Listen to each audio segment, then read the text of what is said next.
Hours before the Celtics took on the Pelicans, we learned that there was going to be no Kyrie Irving, no Al Horford, no Gordon Hayward. Fitting. 3 guys who make the most money no on the Baines. Celtics. Right. But the Celtics still had no problems here, and they still managed to put together another blowout win. The hospital Celtics. This segment is brought to you by 1-100. Head over to 1-100.co where you can win Celtics tickets, Patriots tickets, and tickets to the Bruins, including the Winter Classic. That's right. 1-100 is going to fly you out. Everything paid for. Hotel, expenses, everything paid for. All you have to do is put your name in the raffle at 1-100.co and get yourself South signed Bend. up. So, gentlemen, we saw guys, we saw Brad go Wanamaker deep into the bench. Brad Wanamaker was making plays. Brad Wanamaker. Brad Wanamaker was driving to the rim. Yeah. We saw Shemi Ojale getting increased minutes. Everyone played today. This was like weird Celtics Twitter Monday dream night. game. It really was. This was because all the memes Robert came Williams, out. They 25 came minutes pouring when out Memes on came Twitter. out to play today. It was amazing. I think what we learned the most from the Celtics game against the Pelicans is the fact that, of course, the depth is real, right? I mean, the Celtics still put together another blowout win. The streak continues. 6 wins in a row.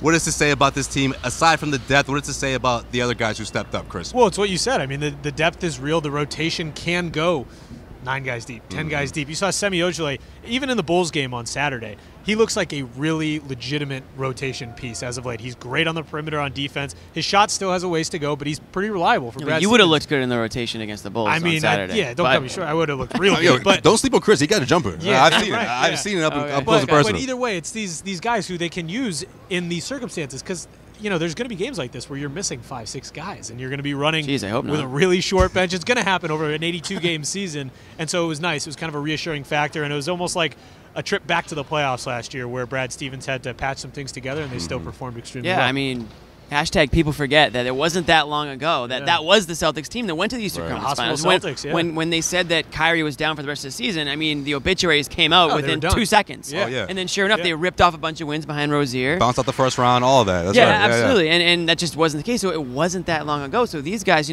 flick of the switch again, and you've got Tatum taking over in certain points. You've got Rozier.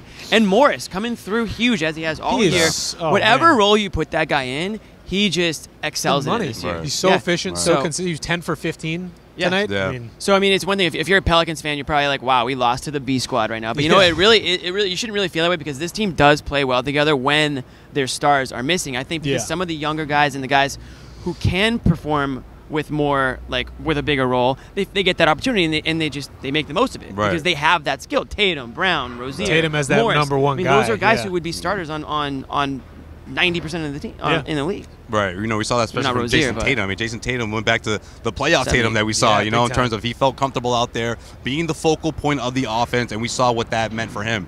Just easy buckets. I mean, obviously, if this game was closer, I think he would have easily gone for, close to 30 points, at least 28 points. But because it was a blowout and because Marcus Morris really got things going, he was able to settle in for a modest, 20 points. That's the kind of effort we see from these guys when they know that their names are called and they know that they're going to get the ball more times than often. I mean, how many teams do you have where your number one player, in this case Kyrie Irving, goes down and you can have a guy like Tatum that just steps up and owns the number one spot? I mean, he came out there from the get-go. He torched New Orleans defense. He took him off the dribble, was getting to the rim with complete ease. It's an amazing luxury that the Celtics have, that they have guys like him and Morris to lead the way. Right. I mean, it's the way they're built. So let me just throw this out there. Does that devalue some of the superstars on the Celtics? Does it mean that Kyrie doesn't mean as much as maybe we think, or does it mean that Gordon doesn't mean as much as we think, or Horford, for example, because they can sort of slide these other guys in and they've got chess pieces on this team? I mean, does it mean less to have them on next year's roster? I think it means more that it just speaks more to the depth on the other side. On the other side. I just think that it just means that these guys are going to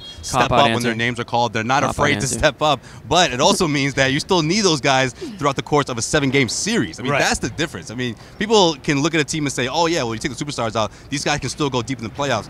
Maybe that's true to a certain extent. Obviously, we saw that last season, but it stopped in the Eastern Conference Finals. I mean, if we're talking about the NBA Finals, we're talking about an NBA championship. You need guys like Kyrie Irving to close the door on teams, which is the biggest reason, in my opinion, why they didn't get that far last season. Yeah, I don't think it necessarily devalues these guys, but it's a legitimate. There's an argument there. I mean, it does have some sediment to it, but but I do think I'm not a complete idiot. It has not a complete idiot, but I think 90%. Not the craziest thing you've ever said, Jimmy. Put it that way. It values that depth. I mean, it helps more on the other side than it does devalue those guys. Let us know what you think. Hit us up in the comment section on YouTube, CLNS Media. This has been The Garden Report.